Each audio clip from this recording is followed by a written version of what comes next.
everyone, it's Jonathan, and welcome back to Every Fairytale Ever. Today I'm joined by Jenna and Eli, and we're talking about 3 episodes of a relatively obscure anime series from the 1970s, Manga Sekai Mukashi Banashi. I'm probably mispronouncing that again. It also translates as, according to Wikipedia, Manga Fairy Tales of the World.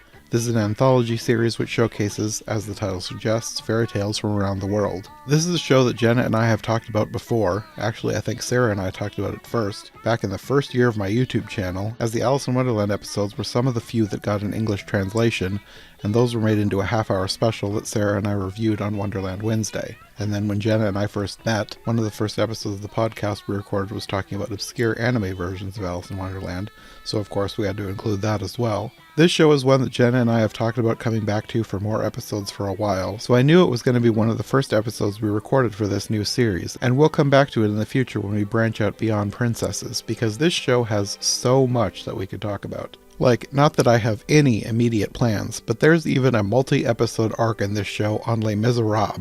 And I feel like we have to talk about that at some point. Like, again, not right away, but as soon as I heard there was an anime adaptation of Les Mis, I was like, this feels like a podcast. And actually, it may not even be the only anime adaptation of Les Mis, so I feel like this is an idea that is just begging me to come back to at some point in the future. Anyway, that's probably a long way off. Today we're talking about Cinderella, Snow White, and Sleeping Beauty, and these were not English dubs, but at least for me, as these are so short, I didn't mind. I know these stories, so I was watching more for vibes than for the stories. These are only 10 minutes each, so I really don't mind watching them in Japanese. If you really want an English translation, I think at least the Cinderella episode was one that received a dub, but your mileage may vary on some of these because the voiceovers can be really hit or miss in quality. However, I did discover, after we recorded, that if you watch the non-dubbed versions on YouTube and turn on the automatic subtitles, as well as auto-translate to English, you can get a seemingly decent subtitle experience. Obviously, I can't verify that, but knowing these stories, it seemed mostly correct. I'll have each of these linked in the description if you'd like to watch them for yourself. Anyway, as I said, today we're talking about Cinderella, Snow White, and Sleeping Beauty, and not to spoil my ultimate takeaway, but if you only watch one of these for yourself, stick to Sleeping Beauty. We'll get into it in the episode, but it is one of the most unique versions of the story I've seen so far, and visually far superior to the other 2 episodes we'll be talking about today. I just think it looks really cool. Well, let's start with Cinderella, because I feel like I'm going to have the least to say about this. Yeah, it was pretty basic. Yeah. I know that you've talked, like, there's another version of Cinderella from this series, but we don't have that, so maybe someday in the future we can talk about that, because there's one that sounded a lot more interesting than this. Yeah, and it would have been an interesting pairing. I guess that one is on Japanese streaming sites, but that's it. Which we don't have access to, so. Yeah. As for this one, it's really, really standard. I only had a couple notes myself. Like to start with, can I just say the expressions in this anime are so blank-faced. Everyone just looks like, I don't know. It just reminds me of Shocked Pikachu. Just kind of, oh, wow, she's beautiful. Yeah, and everyone had such weird necks and stuff. When did this come out? 1977. Oh, well, I'm not surprised by that then. Like, a lot of anime in that period was kind of, a little stiff. Yeah, the series itself, I might as well say, so it's Manga Sekai Mukashi Banashi, which basically means, essentially fairy tales from around the world or stories from around the world. So the interesting thing about this anime was that it actually, had 2 episodes a week, and they would have different animation teams doing different stories. So you get, very varied quality of animation or storytelling. And I would say Cinderella is not the weakest I've actually seen from the show, but I would say it's probably one of the weaker ones. It's just really standard. I think the only notes I had, I noted that they actually showed her sitting in the cinders or the ashes. I feel like modern day we forget that Cinderella is actually kind of a mean nickname because she'd be in the cinders. Her name wasn't actually Cinderella. Yeah, a lot of adaptations do not acknowledge that. Yeah, I mean, I've seen some adaptations even act like that's her actual birth name, given to her. And I have to assume it's because a lot of people don't really deal with fireplaces anymore, maybe. Yeah, maybe. So they don't deal with ash cinders. So they're not familiar with the concept of she would have slept by the fireplace with the cinders. Yeah. Anyway, my other notes is I thought it was interesting the fairy godmother looked witchy. Because I feel like in Western stories, the fairy godmothers are separate from or fairies in general are separate from witches. Mm-hmm. But maybe in translation or just being brought to Japan, they just kind of put it in the same category for some reason. It doesn't really matter, but I just thought it was interesting. And then they ripped off the Disney Cinderella a little bit with the coach. It pretty much That's looked what like I thought. Mm. it pretty much looked like the Disney coach, but like I think the colors are different. It like had a green hue, like it was glowing green a little bit. Yeah, which is kind of gross to be honest. I don't want to be in a green pumpkin. Two pumpkins come in green. I don't remember. Like it would have made more sense for it to be orange. Yeah, orange or white. Yeah, white. Yeah. The Disney Cinderella, they made it like white or blue, right? I think it was white. Yeah. But I'm not the sure if it was blue or pumpkin they not. used orange. Would have made more sense with the white pumpkin, I think. But anyway, they totally ripped it off. Yeah, they actually, yeah, of course they did. They always do. It's the Disney Yeah. ones are always the ones that they're the target of rip off. Yeah. I will say the other anime episodes aren't quite as blatant. No, the other ones are a lot more interesting and different than other things that I've seen, which is why I wanted to do Cinderella first because it was just kind of eh. Yeah. Mm. The only other last note, her dress, I thought was very strange. It was like a mix of a Regency waist with a 1970s styling, which is not a thing. They never did that. So it was fashion of history. As far as I'm aware, I'm not an expert. I consider myself more of an enthusiast, but it was like interesting. And that's all I had for Cinderella. I wonder, like, it's been a while since I watched the Alice in Wonderland from this series, but I feel like the dress, it had some of that going on, like a mix of styles, and it seemed very 1970s, but Mm, different. Like, there was a lot of things about it that felt 70s. I thought it was pretty on par. Like it was a Victorian-ish dress. I'd say the weirdest part of it more was like it had like a purple stripe along the bottom, which I don't think they would have done, but I don't know. I don't know. Just the dresses, well, at least of this one and maybe Alice in Wonderland, they didn't feel like something of the time. I think they did better with Snow White and Sleeping Beauty, Yeah. but also those were just kind of flowy and I feel like Snow White's dress was also not great. I think that was more 70s. yeah, well, maybe. My only other comment really was that I just thought the way that they did the mice was a little strange because they had most of them turn into horses and then the other one turned into like a rat-faced man. It was odd. Yeah, I suppose. What did they turn into horses in the Disney Cinderella? Mice, Oh, Yeah, yeah, or didn't they? horses. nice. To turn into the four horses that were drawing the coach. Okay, then who turned into like the coachman? That was I think that was the horse actually. I think the horse turned into a horse coachman. Oh yeah, the horse was the horse the driver or the Oh wait, footman? the coachman, the And the driver was dog the horse.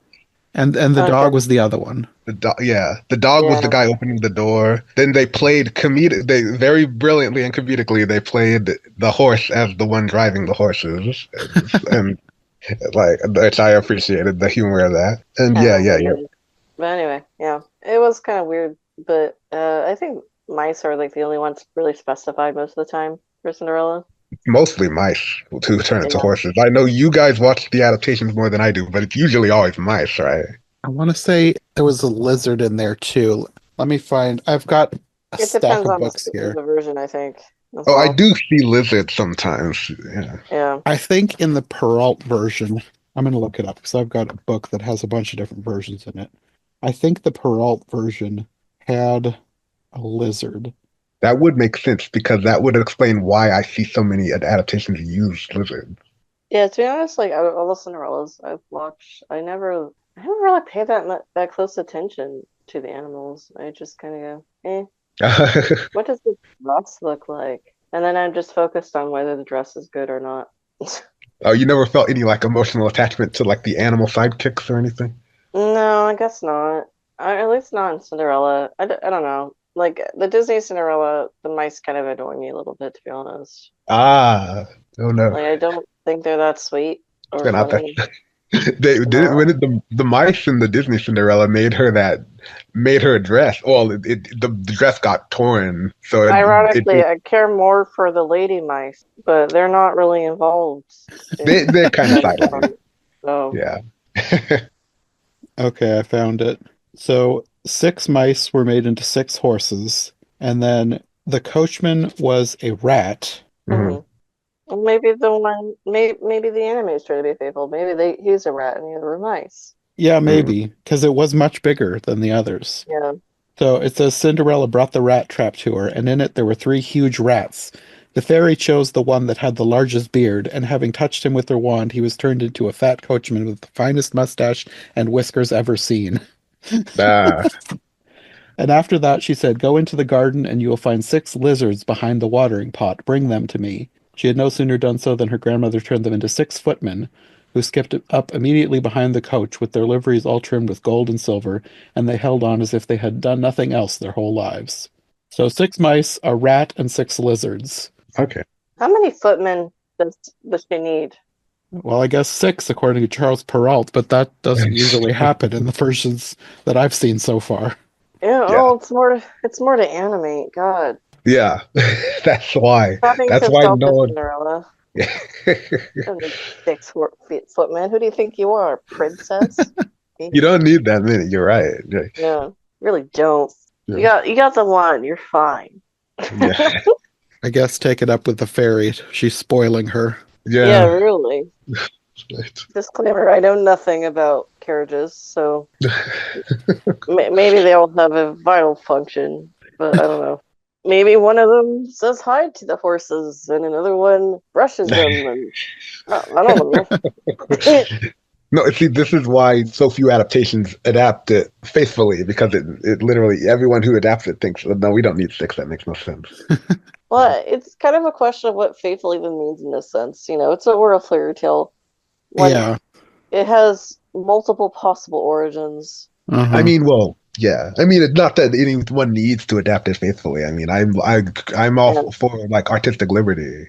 No, my point is that we don't really even know what is quote unquote faithful. Yeah. I think the last I heard was is probably originally from China. Actually, well, I know the well, like faithful to the Charles Perrault version. I meant because I could think Yeah, that's the yeah. most popular version. But His version is like probably the most popular and is the one the Disney version is based off. Which side note, I get so annoyed when people are like the original Cinderella had their yeah, heels cut off, and it's I like know. that's the Grimm version, and it's not the quote unquote original version. Oh You're my right. gosh. I found out about that. Charles Perrault wasn't the one who made that, so he it was like older than that. I knew that. Yeah, well, no. I'm talking about the Grimm version, which everyone wants to say is the original version because they want to make it seem darker than it was. Oh wait, was the Grimm's version after the Charles Perrault version? I believe the Charles Pro version. Am I wrong? I think it was published at some point in the 1700s, but I Let don't me see if remember. I've got years in my book here. Yeah, whereas the Grimm version was in like the mid 1800s or like the 1820. Oh my gosh. So it's fairy tale I know. people are gonna be mad at me. I Okay, looked this up ages ago. Perrault lived from 1628 to 1703. Okay, so Okay, even So earlier than I his was was thinking. published in 1697. And then 1697. let me Okay. see where Grimm's that's was. got to be older than Grimm's. Yeah. No, that's older than Grimm's, 100%. Yeah, yeah. Grimm's, their anthology was published in 1812. Oh, well, I yeah, was more close. than like decades later. I was close. It's close. You were, yeah, I you mean, were it's close. over 100 years later. Yeah. So yeah, Grimm's Yeah, is definitely not the original. Yeah, yeah. yeah, yeah. But you hear all these people say the original Cinderella, it was so much darker. It's like, no, it's Nope. not. We're talking about the Grimm's version, and that was not the quote unquote original version. Yeah, And even then, like their version was a amalgamation of different oral versions they had collected. yeah. So is it really quote unquote original either? Like, No, yeah.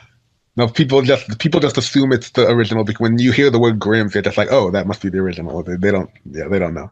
Yeah. Well, it's also it's just because they want everything to be darker for some reason. That's I don't yeah. It's know. just because because that would be more interesting.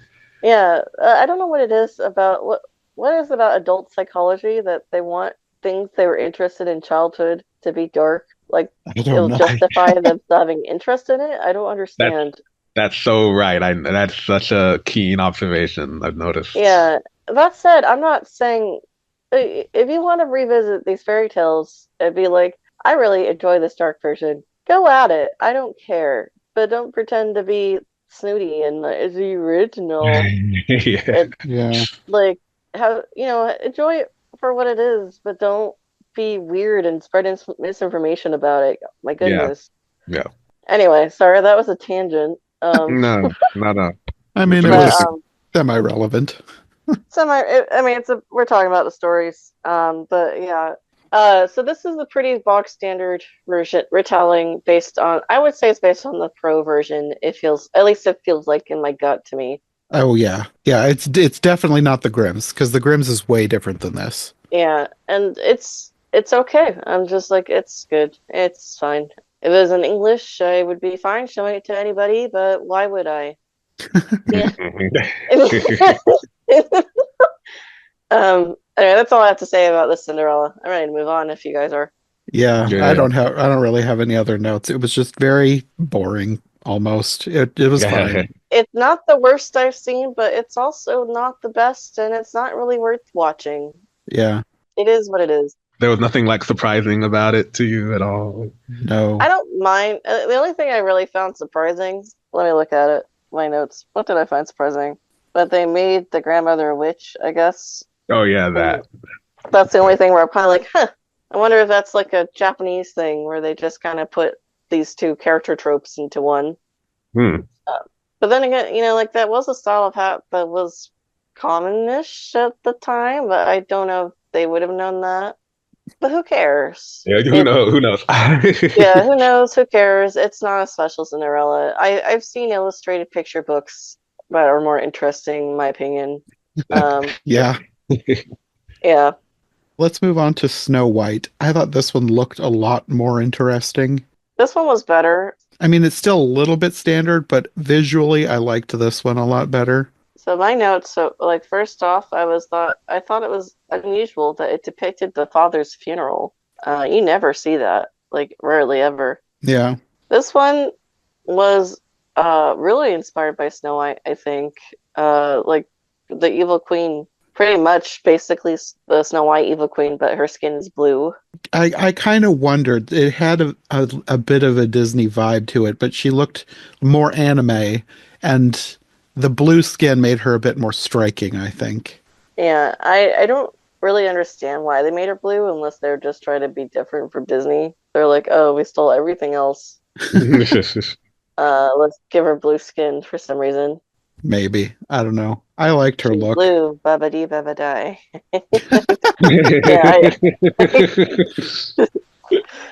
Yeah, I don't know why. Yeah. And I know these videos were in Japanese. Like so you don't know what anyone was saying. No, I don't. But I feel like, okay, I deal with this all the time with Alice's. Yeah. But I'm like, I know the story. I don't really need subtitles. The only time I feel like I ever need subtitles is when they do something drastically different. Hmm. Yeah. But I feel like in this, they were pretty much beat on beat with everything. Yeah. Hell, I would even say a lot of it was inspired by the Disney Snow White. I was about to say, I just realized if you're gonna watch something without subtitles and not understand what anyone says, like this is probably the best story to to watch. Yeah. Yeah, like fairy tales in general, but like this one, I liked it more, but there were a lot of moments where I felt they were probably looking after Disney, like the Hmm. dwarves running into each other, and there's like a kind of a dwarf that was more dopey-ish. Mm. There was also a shot that almost looks like it was inspired by one of the Disney shots. So, but that's just me wondering. I'm not. You're not accusing. I'm gonna make that accusation that I think they lifted a shot, but at the same time, I'm not gonna prove it Right. because I can't be It's bothered. not like it's impossible. Yeah, but I just recently saw it not last week. Yeah, actually I did. I recently saw the Disney Snow White last week, And so there was a shot where I was like, this feels like the same framing as the Disney Snow White. Mm. I mean, I would not be surprised by that since that is, we know how popular that movie is. Oh yeah, especially I think it did really well in Japan when it was over there. Oh yeah, it Mm. definitely did. Japan loves Disney movies. Yeah. Well, for Snow White, to me it looked like they were trying to make her a model. Like even when she's trying to run away from being murdered, it was like she was running glamorously. Snow White felt very. She was still fairy tale, but she felt very 70s to me in the way they animated her. Now, But now yeah, that you mention that, kind of, yeah. yeah. She was just kind of, I don't know, flowy and ethereal. She didn't feel like a character almost. Oh, I Just, hate that. Mm. she didn't feel like she did much, really. Like when characters feel like cardboard cutouts. I don't like that. Like, I mean, fairy tales are kind of like that in general, though.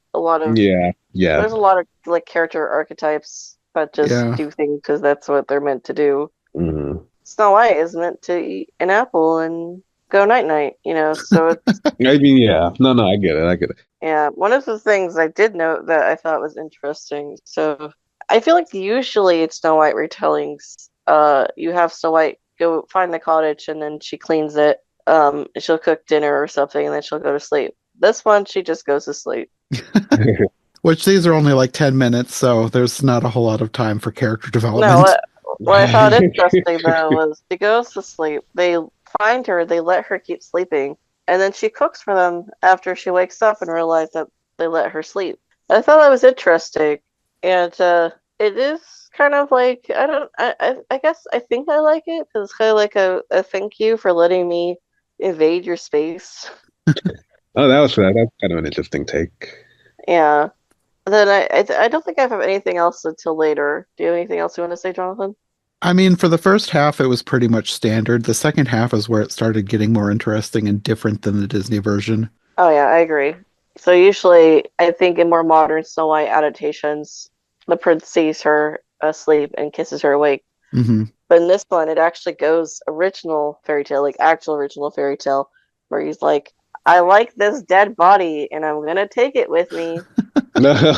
And Oh, yeah, and then there's no kiss at all. It's just in the motion of the wagon, the piece of the apple that she's choked on dislodges and she awakes. It's very not romantic at all. not at There's a reason all. why nobody wants to do the original version. Um, That's interesting. yeah, like actual original version, nobody wants to do it because it's boring. Also, it makes the prince look really creepy because Yeah. he didn't meet her prior to that. I don't know, like I don't know the prince's intentions. Like I didn't really even think of him as coming and like being like, "Oh, pretty dead body, let me take it." It almost felt like it was ceremonial, like he knew that the princess had died and he needed to retrieve her body to bring her back to the kingdom. I'm That's sure it was that's how something I like took it. Usually, how it is really though. Well, I know that there are more disturbing versions out there, but for that. this one, he didn't seem like a creep. Yeah. Uh, the thing is, I would question, how would he even know? And Well, I wondered that too, but then it's a 10-minute cartoon, so there's not I much mean, time for if you want to exposition. believe that for your own sanity, go ahead. That's not the original intention. I don't need to. I don't care enough to be like this prince needs to have a good, a good ending here. I don't care enough, but to me, just watching it, it didn't feel that way. I will say that there is, here I go, a quote unquote original. At the time these fairy tales were originally told, people looked at death much differently. It was more part of everyday life, and Mm. they would be more fascinated by well-preserved death. And I mean, look at like I forget what the terminology is, but like remains of saints Mm, that are, like treasured by the Catholic Church. yeah, It's literally kind of the same thing as what the press is doing. So in the context of the time period, it wouldn't have been as creepy. that is true. Yeah, It would have been like, yeah, wow, what a well-preserved body. Let me take it. And gosh, look at what we do with embalming as well. yeah. I find humans so strange about death. Like, oh, it's creepy that I'm making fun of myself because I do think the original Prince is creepy. It's creepy how the prince takes a dead body to go look at it, but like at the same time, it's okay for us modern day people to embalm it and then put it in the earth and never look at it again and waste a bunch of money embalming. That's And good. we're so contradictory about death. Yeah. Yeah. But originally embalming was meant to be looked at for long periods of time as well. It's only kind of Right. relatively recently where we've gotten the do not look upon the dead thing. Mm. Yeah, it's odd. Well, I do think this sort of highlights how like learning about history and understanding the context of like old things is important. Yeah. Yeah. So here you go. Like, usually people will point out the original version, quote unquote original version of this fairy tale to be like, wow, the prince is so creepy. And, I'm kind of doing that, but at the same time, I'm also saying it was kind of quote unquote normal for the time period to be more fascinated by well-preserved death. And he wasn't wrong, was he? She wasn't really dead. Right. Yeah. Well, even when people are talking about the Disney version and people make fun of the prince for like, hey, why are you kissing a dead body? Even that I kind of want to defend because it's like, okay, No, well, I first, defend that. yeah, because it's like it's a Disney movie, so it's like it's obviously it's a family friendly like film, and so like the prince, you can just tell from the context of like what kind of movie it is that okay, this is not really a creepy moment. It's more like No, it's like he knew her. He loved her. yeah, they met. They met Yeah, before it was like a goodbye kiss because he wasn't expecting her to wake up. yeah. Yeah, He was mourning her. yeah, yeah, I appreciate the retelling of Snow White a lot, and I think I don't know. I think the prince is perfectly fine. He is giving her a goodbye kiss. It isn't, yeah, like he bows his head. He doesn't expect her to wake up again, and it's a Mhm. exactly, goodbye. Like exactly, again, people are so weird about death, right. but it's yeah. So this version is not very romantic though. We don't get a goodbye kiss. Hmm. We don't even get a hello kiss. Yeah. Yeah, so the apple just dislodges. But here's the part that really confused me. The queen just literally like disappears. I don't know what the deal with that was because like I already thought it was weird that she changed back into her beautiful form after Snow White was quote unquote dead. But Yeah, then she it like makes sense. It would make sense to me because I'm always kind of like, why does the queen usually die in the hag form? Like she was only in it. She was only meant to be in it temporarily. that is true. I guess that's another thing where I'm so used to the Disney version where she's just kind of permanently the hag. Yeah, But with this one, it seemed like she died of rage. Like she was so mad that Snow White was alive and marrying the prince that she just I don't blew up and disappeared. I don't know. I guess. Yeah. I feel like that's a kind of a cop out way to get rid of her, but okay. Yeah, but again, it's 10 minutes. Like You're right. Yeah, it could have benefited from being longer, but they still were able to tell the story in an abbreviated form. yeah. I will say like this. It tells the story. Yeah. This one, well, for sure Cinderella, and then this one, I didn't really mind that it was only 10 minutes. Sleeping Beauty is the one where I was like, I want more of this. Yeah, so I that was my favorite of the anime ones as well. The Sleeping Beauty one is really, really neat. Yeah. It's done in this really like unique angular style. Yeah. The deer almost look like origami creatures. Ah. Yeah, I've never seen it before or seen it since. The one thing I will say about this style is that I did wonder, like, it's definitely not the same, but in the Disney version, there is a lot of angular shapes in the backgrounds. Yeah, So I kind of wondered if they saw the Disney version and were like, let's take that idea, but do our own thing with it. maybe. I don't know. It's hard to say. Because does not resemble the Disney version at all. Sleeping Beauty seems to encourage unique artistic Yes. renderings. I can definitely say Yeah. that. This is the most unique one that I've seen so far. Yeah. Hmm.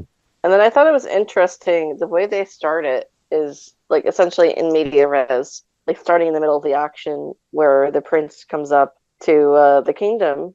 Then he's told what happened by the three good fairies. Who look like almost like insects. Yeah, they do look like insects. It's like that's a very interesting way to start the story. I don't know if it makes it better, but it is an interesting way to do it. Yeah. I think it makes sense for the runtime. But again, I this is one where I wish they would have at least doubled the length. Uh, and then the evil fairy was very interesting. Like, so I feel like the evil Was fairy, that a fairy though? It was more like a demon king. yeah, so yeah, the evil fairy is usually depicted as, more feminine, and this one has more masculine energy, to put it like, I don't know how else to say it.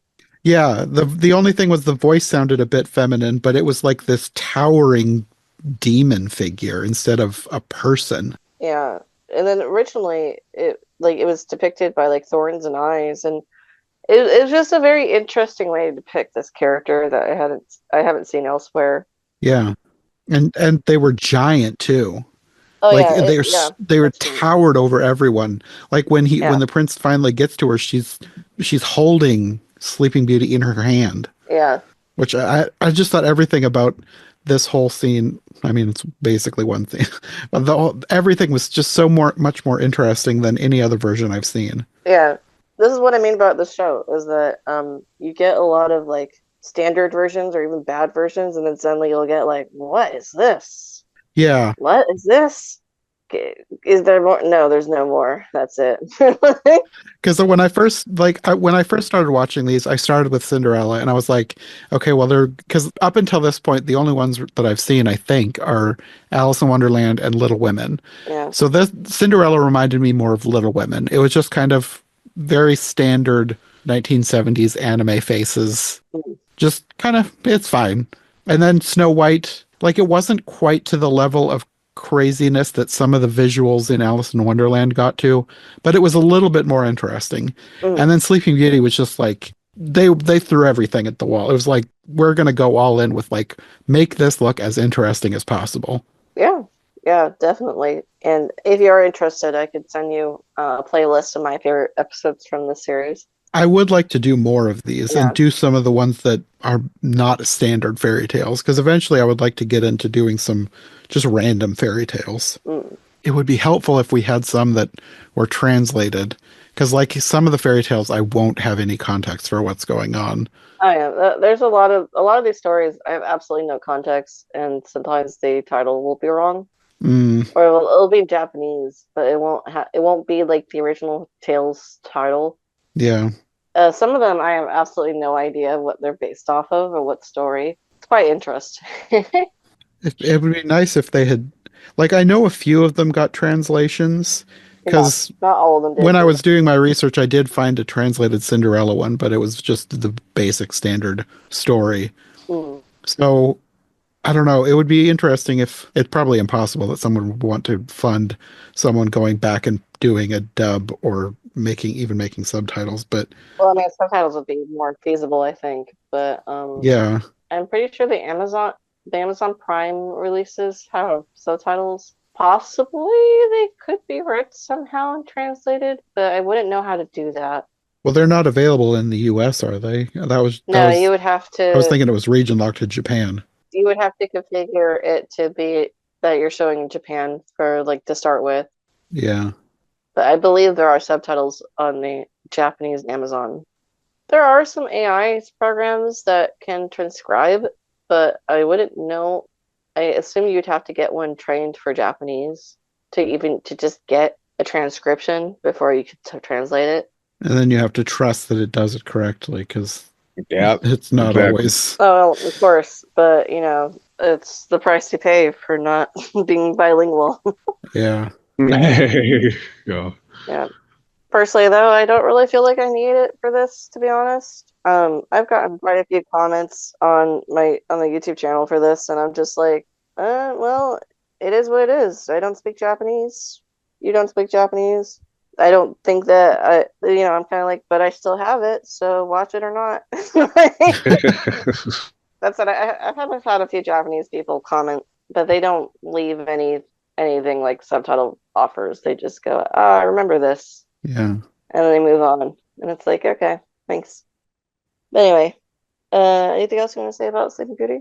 Well, have to mention possibly my favorite part. We didn't even talk about the giant dragon fish thing that was guarding the castle. That was bizarre. It was like they decided dragon was too common, and they just went, "What about a fish?" I loved the design though. It was so cool. It its voice was odd though. It sounded like an old lady moaning. Hmm. But the design I really liked. I think it's I don't know. I just had I guess a weird comment about pacing. I'm not really into action scenes personally, so I kind of like that it's a shorter form of media. It doesn't focus on the action. It's just like it happened. There was a fight, and you see, he killed the fish, and now we're done. And I was like, I don't know. I like that. I mean, Hmm. it worked for the length. Yeah. I do like monster fights though, so that was one reason why I was like, I want more of this. I want this to be longer because I want more of the giant fish dragon fight. Right. I also thought it was interesting that no spinning wheels seem involved in this retelling at all. No, that was another reason why I wanted more explanation because I don't know what is up with this creature, whether it's supposed to be the fairy or a demon king or what. It was like they just kidnapped her and she's asleep. You don't get the regular spinning wheel story. I think it's still the same story. The difference is just the method of pricking. So a lot of people, yeah, and I'm going to expose myself of not knowing that much about Sleeping Beauty is one of my least favorite fairy tales, to be honest. But a lot of quote unquote original versions of Sleeping Beauty do not have a spinning wheel or a spindle. I think the very, well, at least in an earlier version, not the first version, is actually an ear like corn, some part of the corn. And see, this is where I get confused because I'm like, I know nothing about corn. How can it prick you? I don't know if there's a part of it that's sharp or something, or it's I like mean, more black. the leaves could give you what is basically a really bad paper cut if you're not careful. So That Yeah, maybe that's it. maybe that's it. The point is but that's a though, lot less dramatic. yeah, that's I think that's why it's partly moved away. I think partly because at some point people kind of lost familiarity with corn. But at the same time, I'm kind of like, how many people are familiar with spindles nowadays? Mhm. Um, Right. and even like apparently even the way that was the spinning wheels and spindles are depicted in media is not accurate to how they actually were either. I don't know. It's an interesting fairy tale that seems kind of like basically sharp object pricks her finger. I'm not really sure what, but it doesn't. It seems like it can be anything really. It's just it's turned into the spinning wheel.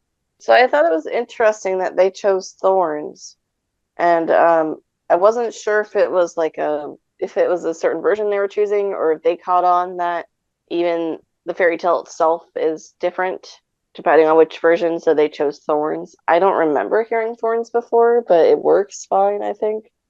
Not sure. I have another one of those books like I have for Cinderella, but I haven't read it yet. Mm. So I'm flipping through it to see if I can see anything. You'll have to Right now, tell all I'm us. seeing is spindles. Yeah, the only other thing I have really to talk about that we haven't mentioned yet is the evil music is really unsettling, but like in a good way, I suppose. Yeah, I liked it. Yeah, I'm not complaining about it like that it's bad, but it was very unsettling. And I think this was definitely one of the better ones of the series. And definitely out of these three fairy tales. So did you watch every episode of this show? No, I only have access to a few of them. Oh, okay. I have a few. I forget how many. Quite a lot. But I don't have any of the second season. Okay. But Sleeping Beauty is like one of the best. Yeah. I have 27 episodes. And there's quite a bit Oh, more than that. Just of the first season. okay. Yeah. That's more than I thought because I never heard of the show, so I didn't know how long it lasted. Yeah. It lasted for a while. It was every week up until 1978. Oh, okay. Yeah, and it was like two episodes a week. So it's quite a lot. They covered a lot too. Okay. A lot of standard fairy tales, but there's also other fairy tales like they cover one from Korea, another from Africa. Well, I was just flipping through the versions of Sleeping Beauty. Without reading it, I'm not seeing anything about corn. For most of the ones where it's like obvious what's happening, it's a spindle. Hmm.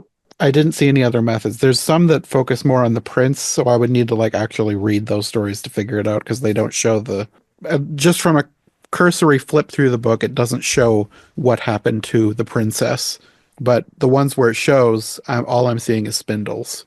I'm not seeing corn anywhere yet. I might be pulling that out of my butt. I don't know. But I do know that Spindle is not the only one. Oh, here we go. In Basel's version, the princess pricks her finger on a piece of flax. But it's flax. It's not corn. There you go. I don't know where I got that from then. Flax is a seed. I'm not sure how sharp the plant is. I know nothing about flax. I mainly know it as a seed, like it's a health food. I mean, it is a plant, though. Yeah. Or linseed. But still, again, a lot less dramatic than getting your finger poked on a spindle. Yeah, definitely. Looks like the leaves could be sharp of the flax plant. I don't know. I'm not going to go researching flax to find out, but it looks like that could be how the version that you're talking about. Yeah. But it's still not a thorn. Unless the people behind this read a version involving the flax and it was described as thorny or something. But even then, it doesn't look like flax. It looks like thorns. So I don't know. Yeah, no, I don't know. But I think the wonderful thing about fairy tales is it doesn't really matter, does it? Mm-hmm. That's how they chose to interpret it. Yeah. Yeah. No, that's what I like about doing this series, finding versions where they have interpreted it in a unique way, especially ones like this from another country where they're taking a foreign to them version and putting their own spin on it. Yeah. These probably don't put as much of a spin on it as they could. I think Sleeping Beauty is the one that they do the most work on making it unique, but it's still interesting even when it's just kind of standard. Yeah. It's interesting what they've chosen to make standard and what they've chosen to put their own spin on. I think it depends entirely on the team that gets it. Yeah. Yeah. Well, I'm guessing that they had multiple teams working on this show because all of these styles are so different. Yeah, I mean, when you watch them like in a row, you can kind of tell when teams are when they're doing a story again. But some of them entirely like you can't even tell that they might be related to like the same makers. Yeah. But some of them you could see like traits pop up again later. Mm-hmm. I'm sure maybe in Japan it's more possible to dig into the history of the show and about like how it was done and the teams themselves, but I couldn't find anything like that myself. Yeah. I think that's probably all we have to say about this show. We probably talked more about other things relating to fairy tales than we did about this show, but we don't have a ton of context for the show, so yeah. It'll be interesting to come back and do more of this in the future.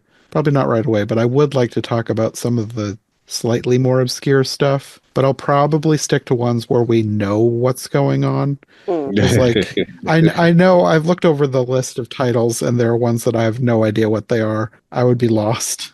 Personally, I do enjoy the ones that even if I don't know what they're doing, what's going on, but you know. Well, we'll have to do like a good mix between, like you can pick out the ones you think are the more interesting ones and we can talk about them. Maybe I'll send you a few and you can decide whether you want to talk about them or not. Yeah. We'll see.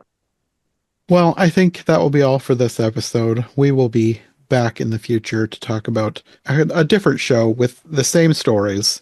I think we'll have a little bit more to talk about with those than we did with this one. Mm-hmm.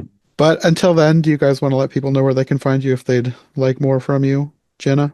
Yeah, sure. Some Phantomwise on YouTube, as well as Love Gift of a Fairy Tale. From if you want manga, Sekai, Mukashi, Banashi, you can find those on that channel, Love Gift of a Fairy Tale. And Eli? Yeah, I'm mostly on Twitter. My handle is @eJunkie2014, and I also blog. My blog is called ejunkiblog.com. Okay, well, we will see you again soon for more fairy tales.